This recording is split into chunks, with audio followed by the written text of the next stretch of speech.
Hello! It's starting to get colder, so I wore my scarf today. This video is about hearing seconds, sevenths, and tritones. So this is the last bit of ear training stuff that we have going on in this semester, so congratulations for making it through this far. Seconds, sevenths, and tritones are all very different, but I'm grouping them together because they're all dissonant intervals. So in some ways, even though they're much different sizes, sometimes they actually are harder to differentiate between them because of the way that they are so also dissonant. So let's start with the seconds. Seconds are actually kind of nice because they're just steps. So if you hear a major second, it's going to just sound like do to re, like you're starting to go up a scale. Another way you can think about it is it sounds like a whole step. So do, re, major second, that's my major second.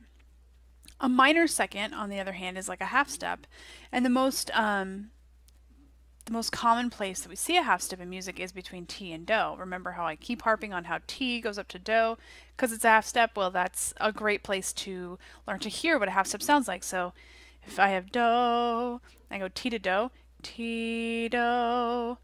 It's very, very, very close. So it's the closest that you can get an interval to be on the piano. On some other instruments, and also by singing, you can sing a little bit in between because you can like slide your voice, you know. But in terms of two distinct pitches, it's the closest we can get. So Ti do, half step, minor second, or do re, whole step, major second. So that's the difference between the seconds. To decide if something is a second, you can just decide if it sounds like a very small interval. If the notes are very close together, then it is probably a second or perhaps a third. So you can, think about it like that. But yeah, the seconds are the steps. So if you think about whole steps and half steps, then you are good with the seconds. Sevenths are the biggest kinds of intervals that we have, other than an octave, and so those are also a little bit, it's nice to be able to narrow that down right at first when you hear a very large octave. They're hard to sing, so let me see if I can do this right. So if I have do, ti, do, ti. Hear how it's almost an octave, like it kind of wants to be, like do, do. That's our octave. Do, ti. That's a major seventh. Do to ti is a major seventh. And we can remember this from how we write major sevenths because it has to be 7 notes, and it'd be from do to ti in a major scale because that's what a major seventh does. It goes from do of a scale to whatever scale degree 7 would be. So when you sing it, it sounds like it's almost an octave. That's just the best way I know to describe it. Also, to me, it sounds like T, because we are so used to T resolving up to Do, kind of almost hear that, like T wanting to go up. So I sing it like this, like Do, T, but I kind of want it to keep going up. I go T, Do. So to me, a major seventh is like wants to resolve to an octave, and that's part of its dissonant quality. It sounds like it needs to resolve. It's not just kind of okay by itself. So do, ti, do. That's how I think about major sevenths. A minor seventh is most commonly found between two other solfege syllables. It's usually found between sol and fa, like going all the way up to fa but not quite up to sol again. And the reason for this is just because of how harmony works, stuff that you haven't learned about yet, but you will probably next semester. So those are that's where you most commonly find a minor seventh just in music. And so I like to sing it that way because it kind of reinforces how I see it then also when I'm doing other theory stuff. So if do, I'm going to start at the sol underneath, and I'm going to leap sol up to fa. Sol, fa, sol, fa. That's my minor seventh. Minor seventh. Now this one also is a big interval, and it also needs to resolve, but it doesn't sound like it would resolve up. It actually sounds like the top note would go down, like this. Sol, fa, mi. If you remember how a major scale works, there's that half step between T and Do, which I always talk about, but there's also a half step between Mi and Fa. So when we leap up to Fa, it's attracted towards Mi. That half step makes that Fa want to resolve down. So Sol, Fa, Sol, Fa, Mi, like that is how we're used to hearing it because it's what usually happens in music. So Do, Ti, major seventh, Sol, Fa, minor seventh. So to hear the difference between the sevenths, I usually try to think about where the top note would go next. If it sounds like the top note wants to resolve up, then that's a major seventh because it would be Ti to Do. And if it sounds like the top note wants to go down, it would be a minor seventh because that would be Fa going down to Mi. Those take a little bit of practice, so I recommend that you sing them. Sing a scale and then sing the scale degrees that I just taught you. But also when you are hearing them for the homework, play it on the on the computer and then sing it back, and then play it and then sing it back again until you get really comfortable with how those sound. Okay, so that's seconds and sevenths. And the last one we have is the tritone. Now I haven't actually taught you what a tritone is, so let me go ahead and do that first. Don't worry, it's not something new. You already know what it is. It's just a different name.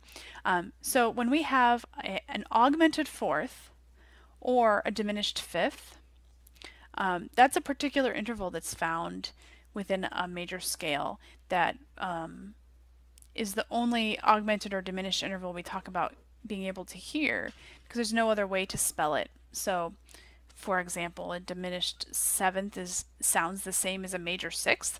So instead of trying to hear a diminished seventh, we just listen for what major sixths sound like. But there's no major, minor, or perfect interval that will get you the exact notes of a augmented fourth or a diminished fifth. Those are the only two ways that you can spell it. And the reason that I call it a tritone, and it's not just me, I didn't make that up. Many smarter people have been calling it that for a long, long time. But the reason we call it the tritone is because it has two notes that completely split the octave in half. So if you go to a piano and you look from C to C, you'll have 12 half steps. If you count up 6 of those half steps, you get C to F sharp. And that is an augmented fourth because C to F is a perfect fourth, C to F sharp makes it bigger, it's an augmented fourth. Or you can think C to G flat would get you the same note. So C to G is a perfect fifth, C to G flat is smaller, so that's a diminished fifth. So we call it a tritone when we're hearing it because those two ways of spelling it are going to sound the same. There's actually no way for you to know which one you're hearing unless you see it also in notation, or if you have some kind of context of a key or something. Otherwise there's no way to know. If I just sang two notes, you wouldn't know how I would spell them necessarily.